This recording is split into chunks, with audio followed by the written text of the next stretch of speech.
all across America and around the world. This is Veterans Radio. This is Veterans Radio. Welcome to Veterans Radio. I am Jim Fausone. I'm the officer of the deck today. We've got some great programs for you. I think you'll find very interesting. We always want to remind you can find more about Veterans Radio at its Facebook site or by going to veteransradio.net, where we're on the web 24/7. You can find a lot of our podcasts there as well. We post new ones every Tuesday, so you can get a new story, a new interview, something you didn't know before by going to veteransradio.net. And before we get started, we want to thank our sponsors. First up, we want to thank National Veteran Business Development Council, nvbdc.org. It was established to certify both service-disabled and veteran-owned businesses. You'll find out how they can help your business by going to nvbdc.org. We also want to thank Eisenhower Center. It's a brain injury recovery center. Learn more about eisenhowercenter.com. They're located in Michigan and in Florida. We want to thank Legal Help for Veterans. Legal Help for Veterans fights for veterans' disability rights all across the nation. You can reach them at 800-693-4800 or on the web at legalhelpforveterans.com. Contact us if you'd like to be a sponsor on Veterans Radio, and let's move on to our program. We want to welcome to Veterans Radio today Fred Schaible. Fred is the Deputy Director of the Michigan Veterans Affairs. Close, yeah. It's the Department of Military and Veterans Affairs, which the MVA and the Michigan Veteran Homes are a part of. There we go. And then the Michigan National Guard is our third component. And as we have Fred on as the Deputy Director here to talk about the latest veterans home here in the state of Michigan. It had, for a long time, two homes. One goes back to the Civil War over in Grand Rapids, the western side of the state. One's up in the UP, and the latest one is in Chesterfield Township, serving veterans in the southeast Michigan area. Fred, I understand that they've started to move folks into the new home. Can you tell us about the Chesterfield Township facility? Yeah, absolutely, Jim. Thanks for having me today. Your advocacy and work on behalf of veterans is well appreciated and known throughout the state. So certainly appreciate the opportunity to come and talk a little bit more about the new Michigan Veteran Home at Chesterfield Township. So as you mentioned, we just completed construction. We had our ribbon cutting officially back in April, where the governor and members of our board and the community came and participated in that ceremonial ribbon cutting. And then shortly after that, we started admitting our first members. So this new home is the first, like you said, the first home in Southeast Michigan to be built in the state. It represents an investment of about $76.5 million. That's shared between the state and federal government at a 65-35 split. And so this represents a shared investment in our veterans by both the state and federal governments. And really what this new home represents is moving our system of care for skilled nursing for our veterans and their dependents into the next generation, right, into the new century. So we've got state-of-the-art facilities, all individual private rooms with their own bath, shared common spaces. So each neighborhood is set up in a way that resembles very much like your home. And that's what these facilities are. They are the veterans' home. And so we want to make sure that it is very welcoming and inviting. A lot of attention was paid to the detail for any of the folks who have gone through and seen the home. It is the best way I can describe it is walking into a brand new hotel or day spa. It's got a very modern feel to it. Our community center is the focal piece of the home that ties the four neighborhood buildings together. And it's kind of like the downtown for the veterans home. And so it's where you have your bistro and the coffee shop and the barber shop and hair salon, some shared activity space for larger group gatherings, a spiritual room and chapel space for folks to reflect and meditate. And it really just represents the commitment that we're making to our veterans, throughout the state, and especially in Southeast Michigan, where we had just not had a presence before. And Fred, when you talk about how many veteran residents you can have at this new Chesterfield Veterans Home, tell us kind of how big it is and give us some sense of size. Yeah, so it's a 128 bed facility. And I keep saying facility, and it's I want to say home, right? So we really are changing that institutional feeling that has come with our veteran homes in the past that were much more hospital-like. And really, this is a home. And so it's 128 beds divided up into 4 neighborhoods. The size of the building is quite large. It's all in one floor, which is important, right? So when you think about individuals who are aging or who have mobility issues, not having a multi-story structure is a safety issue and just an ease of access issue. And so this is spread out.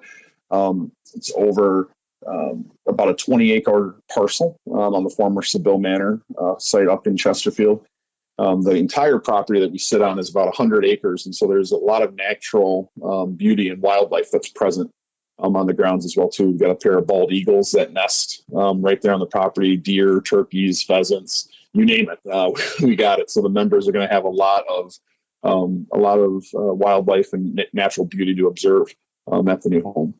Well, and we always, anybody who's, been in a situation that not feeling penned in is so important, having that ability to go outside and enjoy nature a little bit, and sort of the modern architectural design and approach for senior homes has really evolved. And you have some outdoor courtyard space, I understand. Yeah, we call it the small house model. And so it really is, it's that the neighborhoods and then the households within the neighborhood. So it's 32 resident rooms in one household or one neighborhood, and then that's divided in half, 16 in each household. And then each of those households have dedicated outdoor space that members can come in and out in a secure and safe environment. We have a state-of-the-art, well-situated rehab garden, as we call it. So we do have some individuals who may come to us for a temporary stay, right? They may be coming in and recuperating after surgery.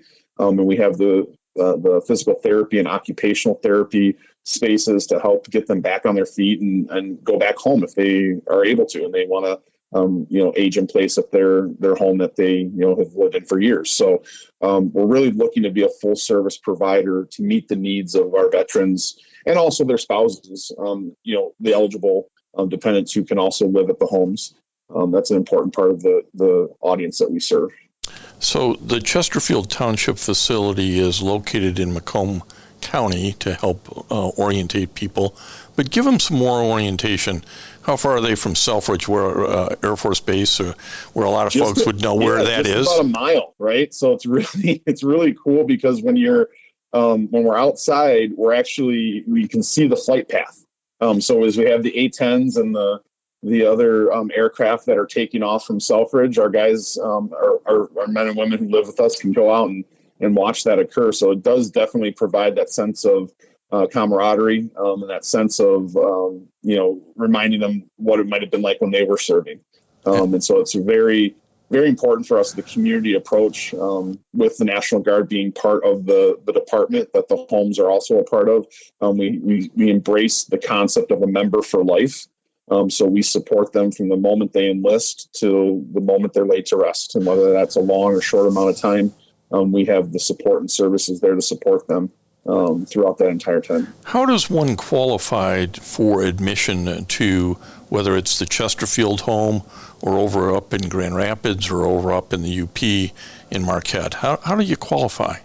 Yeah, that's a great question, Jim. So the main qualification is that they had honorably served and were honorably discharged from the armed forces.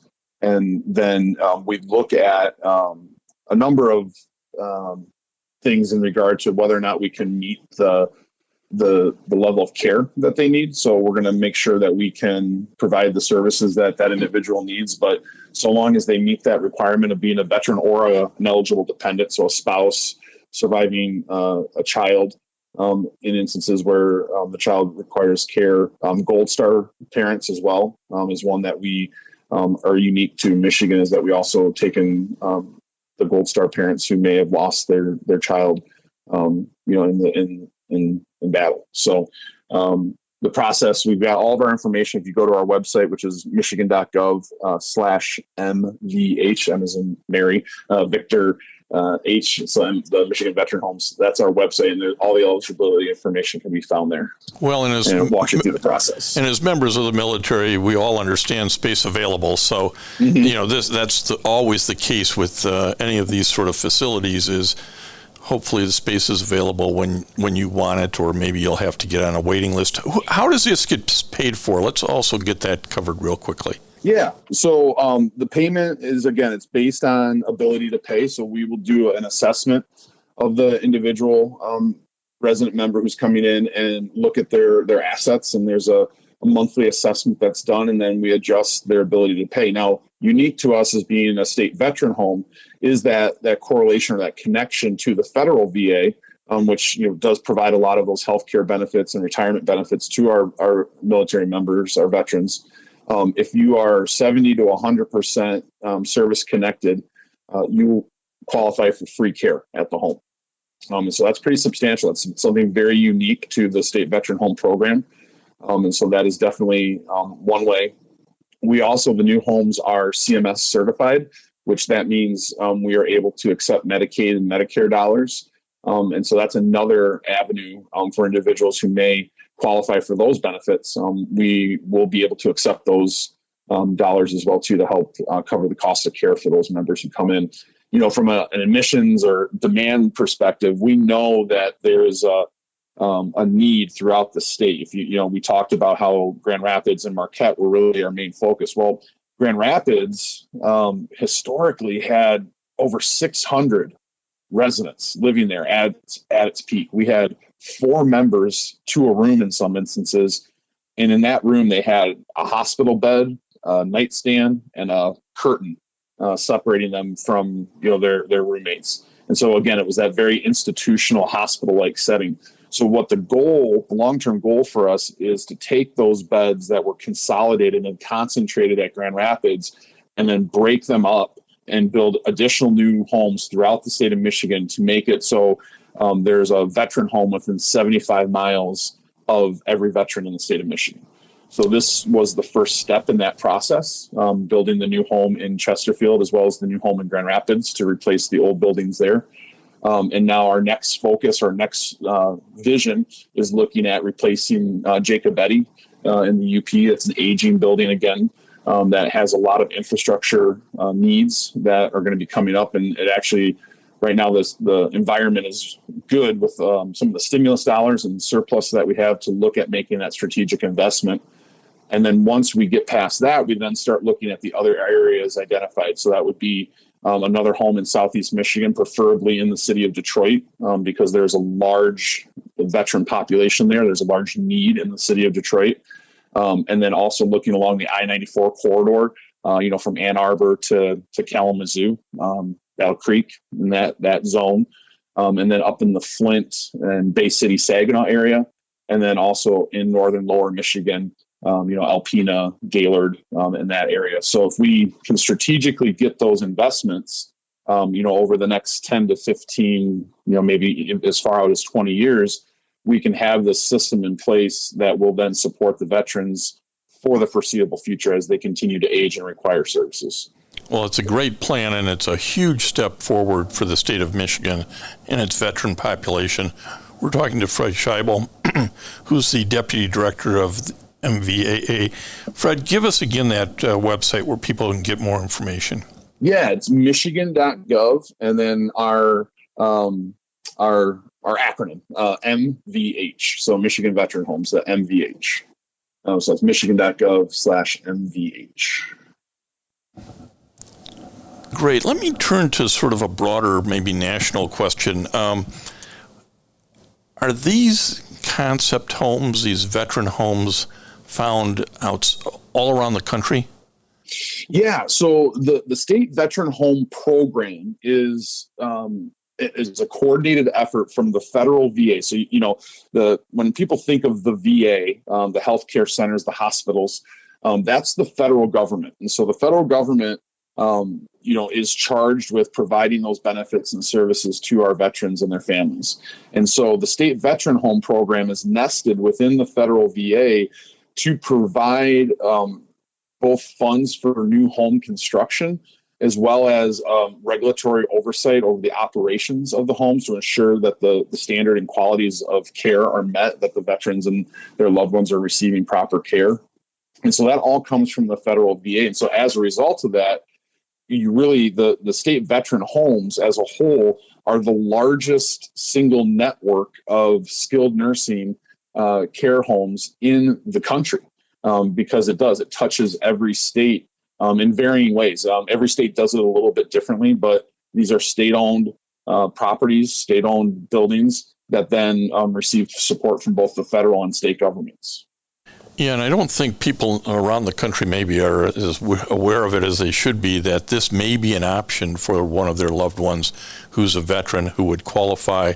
They would qualify and space would be available based on whatever their particular state requirements were.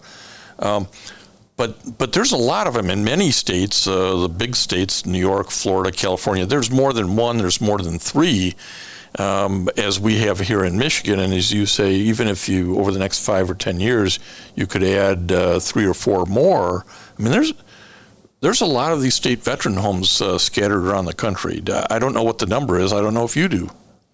Yeah, I should know, but I don't have that number right off the top of my head. But yeah, it is. And there's an organization, an association of all the state veteran homes that come together and really kind of exchange best practices and ideas. It's a consortium group that allows us to advocate with our federal legislators on issues of importance, as well as at the state level too. So, I think to your point, there's not knowledge of us, but we are in every community, or not every community, but we're community based. And so that means, if one of the homes is located in the community where you live, you know about us, right? But if you aren't in one of those communities, you may not know. And I think to your point, the availability of care at the homes too it's not a total solution, right? We don't have enough beds and space for every single veteran who needs it. But we do represent a large investment and a large resource that is available to those who may need our care. And it's changing too. That demographic of the veteran is changing. So, historically, our World War I, World War II, Korea, Vietnam veterans, came from a certain time and generation that required different levels of care and different expectations. Now, as we move in, as our Vietnam population continues to age, they have different expectations and needs. But then as we start to look at that new veteran from, post 9/11 and some of the unique impacts that they've had, surviving, critical, what would have otherwise been cause of death, right? If you'd had an IED go off and you might have not been able to survive that in the past, now with medical technologies, we have soldiers that are surviving, but with a lot more serious injuries. If their parents are their primary caregiver currently, which is often the case, as their parents age, we're going to see those veterans needing our services probably sooner and earlier in life than what most people would think of for skilled nursing, right? So skilled nursing isn't just for our elderly or aging population. It's for anybody who requires that specialized level of care. And I suspect that that's an issue that you're talking about nationally with your consortium. And in that same regards, as you were explaining it, the demographic of veterans is changing.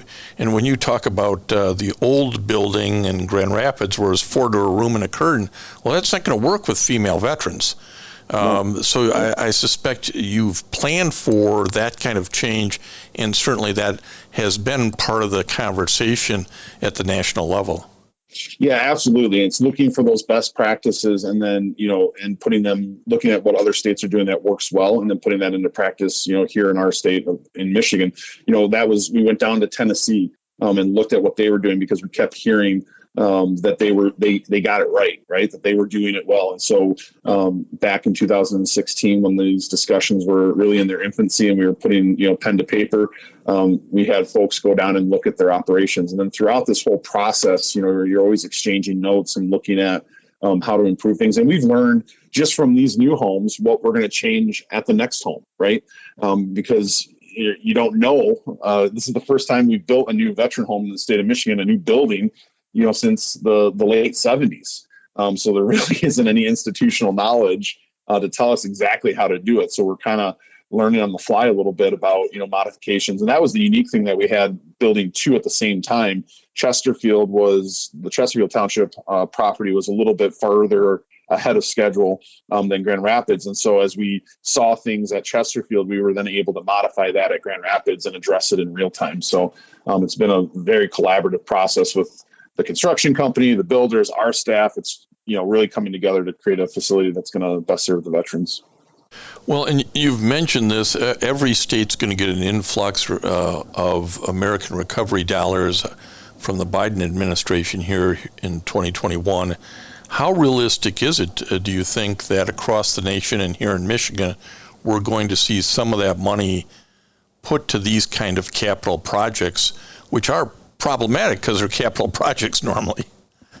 Yeah. So, and even drilling down, so set aside the stimulus dollars that each state is receiving. Every state receives a lump sum amount based on population. And I think there's also a calculation for unemployment and things like that. There's that calculation of money to spend. But then included in the American Rescue Plan was a specific investment into the state veteran home program at the federal level. They pumped $500 million into that matching fund, which should essentially hopefully clear the backlog of projects. The way the VA works is that the states have to identify that they have the state match appropriated and ready. That then triggers consideration by the VA. So they have a priority list that they keep track of that are all the projects that have state matched, but they might just not have had enough federal dollars to go around. Well, now there's this influx of $500 million. It should clear that backlog. It's the same thing we saw in 2016 when they did something similar, and that was how we got the first two new homes that we just completed. So, if the federal government is able to continue investing in that fund, I think the states, this is a priority for a lot of the states. It's important, especially with COVID-19. We learned a lot about the vulnerabilities and the needs for modern facilities that can address infection control concerns. One of the best ways for infection control that the experts will tell you is having private rooms, right? Where you don't have those shared personal living spaces. That reduces the risk of infection spreading. And so building these new homes not only is the right thing to do from a level of care, it's the right thing to do for infection control and, God forbid, the next pandemic. Well, there's a little bit of hope and information that unless we were talking to an expert, the general public, the veteran community would know about, and that there is a big funding, a $500 million funding to the VA match on these veteran homes, and that really that's hopeful that every state's going to get some modernization here. And does this mean you're pretty optimistic that a second home in Southeast Michigan might get built in Kalamazoo and maybe out on the I-94 corridor? I can't say for certain, right? And I've worked in the legislature, and I've been through a staffer on the state budget process prior to this role that I assumed a couple of years ago. So I never like to assume anything, but I do think that there's an argument and the discussion should be had about these critical investments. And now, the governor has talked a lot about the need for transformational type projects, things that address inequities that exist in our communities and things that will put money back into the local economies. Well, that's what our construction projects are, right? I mean, these are local construction workers that are coming in and building the homes. We're contracting with veteran-owned businesses whenever we can through the process to employ veterans at the construction site. And these are good paying jobs, right? These are union trades, and it reflects really that critical demand and that growing segment of our economy So I tell people, if they're looking for a good career, go into the skilled trades if it's something that interests you, because we're going to be building a lot of stuff over the next, several years. And there's going to be a demand for those workers. Absolutely. And we also echo that a lot of our military men and women who are transitioning out should be looking at those trade jobs, the skilled trades that they learned in the service and now have to go find a way to apply that skill in the civilian world, and they can do really well if they stay focused on that. Certainly, Fred, sometimes these issues in the legislature are influenced by public policy and public pushing. To the extent Veterans Radio can ever help, the MVAA and MVFA in this effort, feel free to come back around, because we'd like to see those additional homes built to service the men and women who really need that facilities. Yeah, no, I appreciate that, Jim. We are incredibly fortunate, as a department and as the central coordinate, the Michigan Veterans Affairs Agency is the central coordinating body for all veterans issues in the state. So we are incredibly beneficial. We benefit from the fact that veteran and military issues are nonpartisan, right? This is not a Republican or Democrat issue.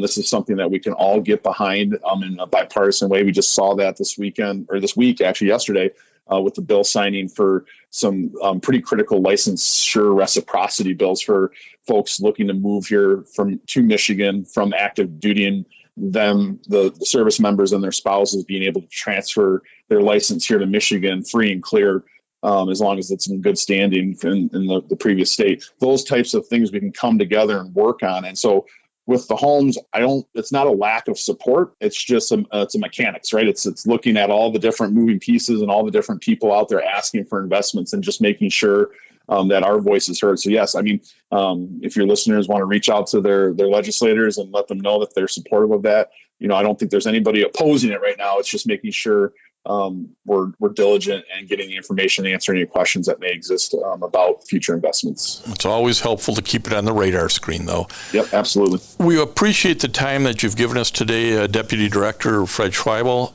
It's been informative on a really important topic that's very timely because of the opening of the Chesterfield Township Veterans Home, and we look forward to having you back on Veterans Radio. Absolutely. Well, thank you, Jim, again, for all that you do and for your listeners' support of our veterans throughout the state. Thank you so much. And I want to thank everybody for listening to Veterans Radio today. I am Jim Fausone. It's been a pleasure to be your host. I'm a veterans disability lawyer at Legal Help for Veterans, and you can reach us at 800-693-4800 or legalhelpforveterans.com on the web. You can follow Veterans Radio on Facebook and listen to its podcasts and internet radio shows by going to veteransradio.net. And until next time, you are dismissed. If you have a VA claim denied by the Board of Veterans' Appeals, contact Legal Help for Veterans at 1-800-693-4800. They're experts in handling cases before the U.S. Court of Appeals for Veterans Claims. Their number again, 1-800-693-4800. We again want to thank our national sponsors, the National Veterans Business Development Council, nvbdc.org, Eisenhower Center, VA Ann Arbor Health Care System, the Vietnam Veterans of America Charles S. Kettles Chapter, Ann Arbor, Michigan, VFW Graf O'Hara Post 423 in Ann Arbor, and the American Legion Press Corn Post 46, also in Ann Arbor. They keep us on the air, as does your support. Go to Facebook, go to veteransradio.net, and support our efforts. And until next time, you are dismissed. Lucky Land Casino, asking people, what's the weirdest place you've gotten lucky? Lucky? In line at the deli, I guess? Aha, in my dentist's office. More than once, actually. Do I have to say? Yes, you do. In the car before my kids' PTA meeting. Really? Yes. Excuse me, what's the weirdest place you've gotten lucky? I never win and tell. Well, there you have it. You can get lucky anywhere, playing at LuckyLandSlots.com. Play for free right now. Are you feeling lucky? No purchase necessary. Void where prohibited by law. 18+. Terms and conditions apply. See website for details.